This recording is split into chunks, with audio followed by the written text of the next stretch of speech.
అది ఓకే, ఒక రకంగా వర్కౌట్ అవుతుంది అలాంటివి పెడితే. ఇప్పుడు కలిపి ఒక టీమ్ గా పెట్టని అన్నారు.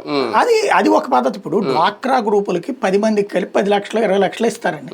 ఆ 10 మంది కలిసి వ్యాపారం చేసుకోవడం, లేకపోతే డ్వాక్రా బజార్లో స్టాల్ పెట్టుకోవడం, ఇట్లాంటిది. ఇది ఒక సిస్టమ్. కానీ అట్లా బెటరు. ఆ 10 మందిలోనే ఎవడ వ్యాపారం వాళ్ళదే. 10 లక్షలు అప్పొస్తే 20 లక్షలు తీసుకుంటారు. అంతేగాని ఎవరికాళ్ళు చిన్న చిన్నది పెట్టుకుంటారు. వాళ్ళు వడ్డీ కొట్టి పెట్టుకుంటారు, ఇంకోటి వడ్డీలకు ఇచ్చుకుంటారు, ఇంకోళ్ళు చిల్లర కొట్టి పెట్టుకుంటారా, ఉంటాయి వాళ్ళ వాళ్ళకి. ఇక్కడ నీది వీళ్ళకి అసలు ఏం చెయ్యాలో చెప్పట్లేదు. నేను అనేది ఏంటంటే P4లో ఇట్లాగా వ్యాపారాలు పెట్టుకోవడానికి లోన్స్ ఇవ్వాలా, డబ్బులు ఇవ్వాలి మీరు, లేదా కుటుంబం మొత్తాన్ని పోషించాలా, లేదా స్కూల్ ఫీజులు కట్టాలా, ఏం చెయ్యాలో చెప్పట్లేదు. ఆ కుటుంబాన్ని దత్తత తీసుకోంటే ఏంది అసలు కుటుంబం దత్తత? దత్తత అంటే వాళ్ళ బాగోగులు వెళ్ళే చూడాలని దత్తత అంటే. మరి మనకు తెలిసి దత్తత రూల్ ఏంటంటే మన ఆస్తిలో కూడా వాటా అండి.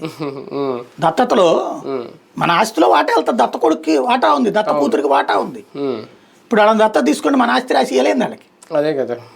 రేపు పొద్దున ఏంటి అసలు అది? P4 ఏంటో ఫస్ట్ ఎక్స్ప్లెయిన్ చేయట్లా. సోషల్లో ఎకనామిక్స్ అనేది చాలా మందికి అర్థం కాదు. ఆర్థిక శాస్త్ర సూత్రం అంటే 3 రకాలు ఉంటుంది. Karl Marx, Lionel Robbins, Smith, Adam Smith, ఇట్లాగా. ఇందులో ఈ 3 సిద్ధాంతాలు ఏంటంటే సిద్ధాంతాలు అంతే, ఎవడికి దోచింది ఆడిది.